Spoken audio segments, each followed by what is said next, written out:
Today, we are going to be learning to solve linear inequalities. Now, before we get started, we just need to go over the basics of understanding the inequality signs. So,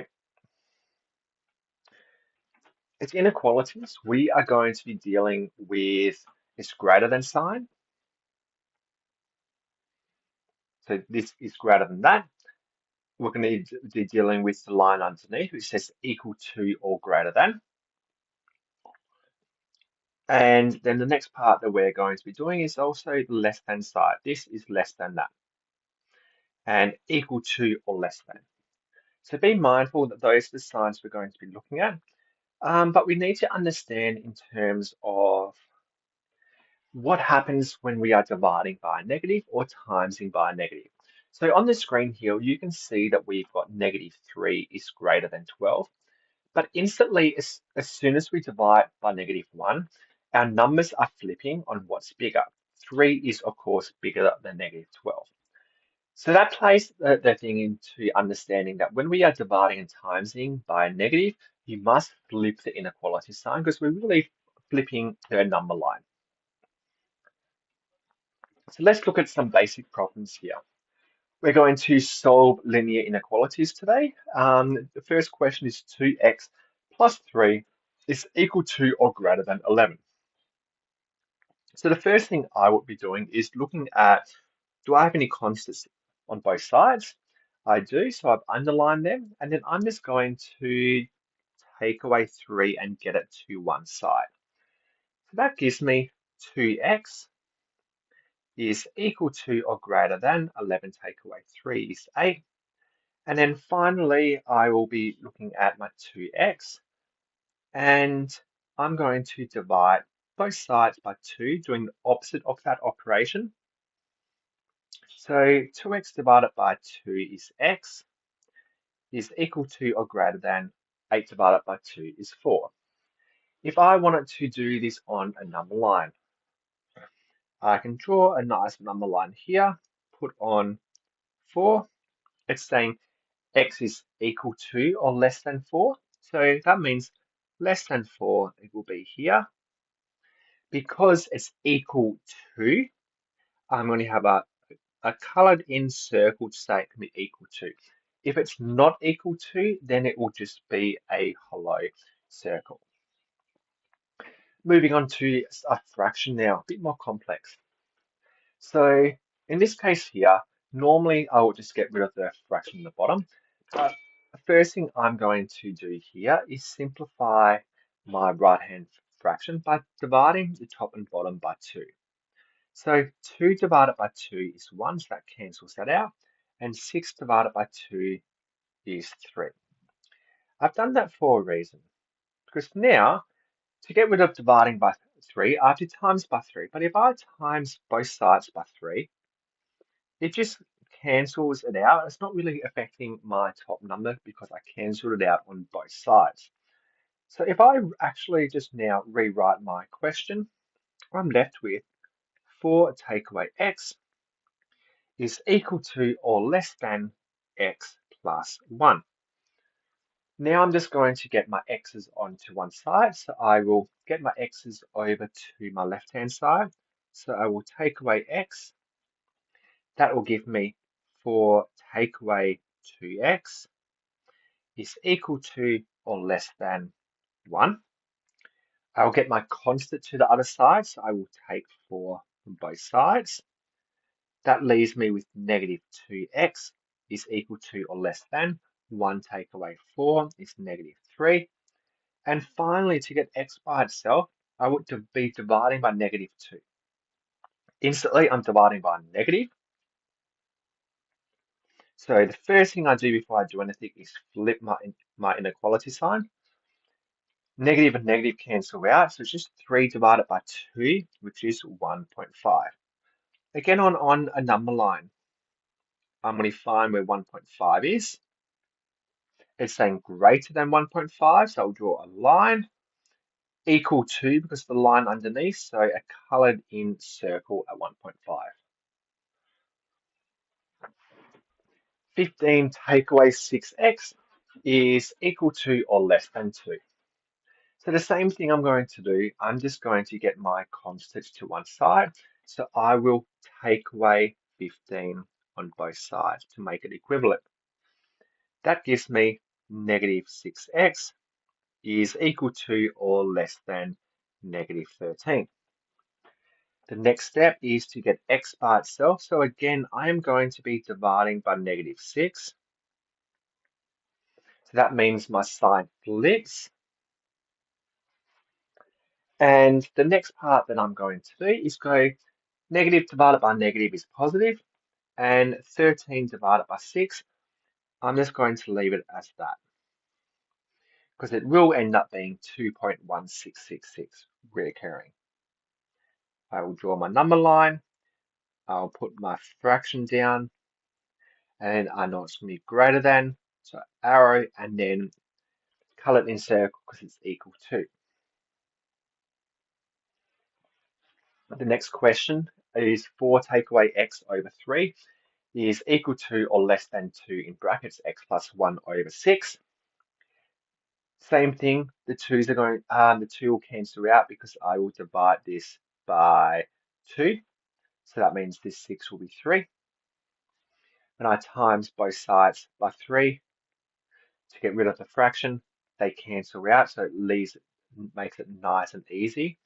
4 take away x is equal to x plus 1. I get my x's to one side. Oops, I put an equal sign by accident.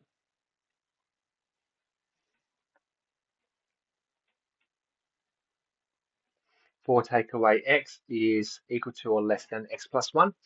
I'll get my x's to one side. Now, I don't always need to get them to the left-hand side. If you get confused with the sign, I could just add x this time. And I could rewrite this. 4 is equal to or less than 2x plus 1. I could then take away 1 on both sides. So that means I've got 3 is equal to or less than 2x. And then this time round, I'm going to divide by 2. So I'm going to have 1.5 is equal to or less than x. When we write it though, we always put x is greater than or equal to 1.5. So the open part of the crocodile sign is pointing towards the x. Okay, let's look at this question. 16 minus 4x is equal to or less than 7 in brackets 1 minus x. So the same thing applies here. I always say get rid of our fractions or our denominators where we can. So I'm just going to expand that. So I'll rewrite it. 16 take away 4x is equal to or less than 7 take away 7x. The next step, I'm going to get my x's to one side. So that means I will just add 7x to both sides. So that will give me 16. Negative 4x plus 7x is 3x is less than or equal to 7. I will then get my 16 to the other side. So I will take 16 on both sides to make it equivalent. So 7 take away 16 is negative 9. So negative 3 is x is equal to or less than negative 9. And then I will divide by 3. And that will give me x is equal to or less than negative 9 divided by 3 is negative 3. On a number line, again, I put down where negative 3 is. If x is less than, so I draw my arrow, and it's equal to, so I color it in. Next question. 3x take away 7 is equal to or greater than 2 in brackets 35 take away 2x. So every time we can, we get rid of our fractions and we get rid of our brackets. So I'm going to expand. That means I'll rewrite my equation as 3x take away 7 is equal to or greater than 2 times 35 is 70. 2 times 2x is 4x. But there's a negative there, so it'll be negative 4x. The next thing I'm going to do is get my x's onto one side, so I will add 4x onto both sides.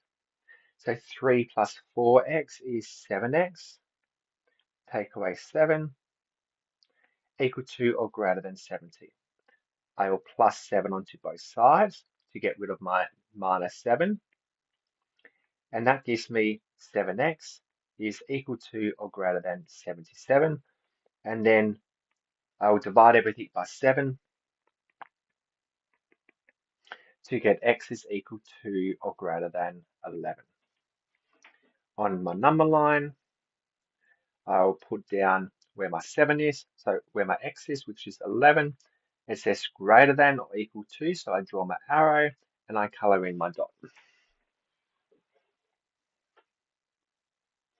Last question that we will do on this will be 19 minus x over negative 4 plus 3 is greater than negative 1.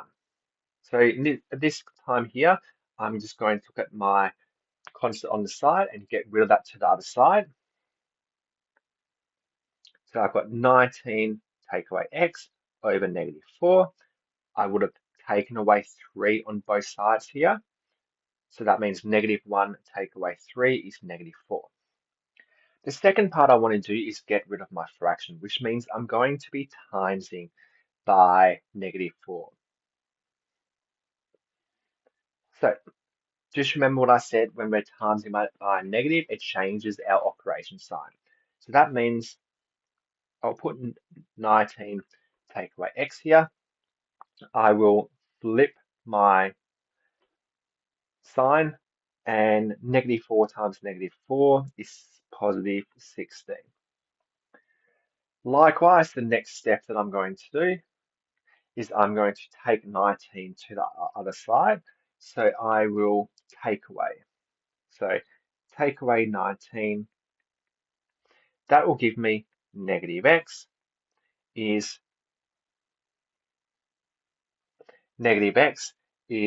less than negative 3. The last thing that I will do is I will divide both by negative. So that also flips my inequality sign to x is greater than 3. Again, if I do my number line, I put a 3 here. It says greater, I draw an arrow, but it doesn't say it can be equal to, so I've got an open circle there.